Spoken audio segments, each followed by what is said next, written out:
Hello, I'm WBZ TV meteorologist Barry Burbank. Forecast for the next several days. Let's start off with tonight's World Series game, and it looks like it'll be A-OK. It looks like it may be on the damp feeling sort of side, but as far as terms of a lot of rain falling, I don't think so. There might be a bit of mist falling from time to time and an outside shot of a brief shower. Around 49 and 50 at game time with a little bit of a breeze in from the ocean. And then tomorrow night it's totally dried out and it's a little bit chillier with a gustier breeze. That's for Wednesday night's game number 2.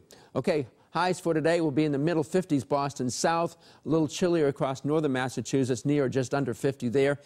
The whole nation is looking good today for temperatures and hardly any weather happening except right along the Gulf Coast on the Texas and Louisiana coast where some heavy rain is falling there. But where it's really going to be windy and rainy is in Mexico, where this storm here, it's a powerful one, moves onshore here north of Puerto Vallarta. It looks like for the most part the strongest winds and the biggest surge down there.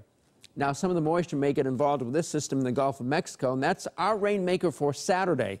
It could be quite a lot of it, 1 to 2 inches of rain indicated at this point, while this system today will mainly only produce maybe a couple of tenths to maybe a third of an inch or so, maybe up to a half inch near the New Hampshire border. So there come the showers this afternoon. They roll across here, maybe coming down in pretty good clip for a while until late afternoon when most of this heavier rain moves offshore. After that, the trick is, will there be a little bit of drizzle trying to rotate in, and then late tonight a few more scattered showers, and we'll have those showers into tomorrow.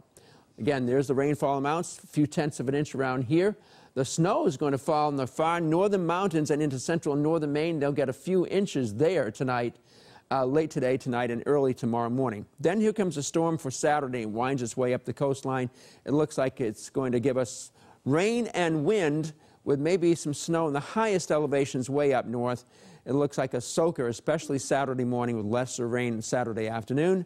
And then still a little bit unsettled, but a little bit warmer here Sunday into Monday. It's going to be pretty cold again here by Friday morning, just like it was yesterday morning. We're going to have freezing temperatures when you head out by Friday morning. That's your forecast for now. Hope you have a great day. Enjoy the World Series.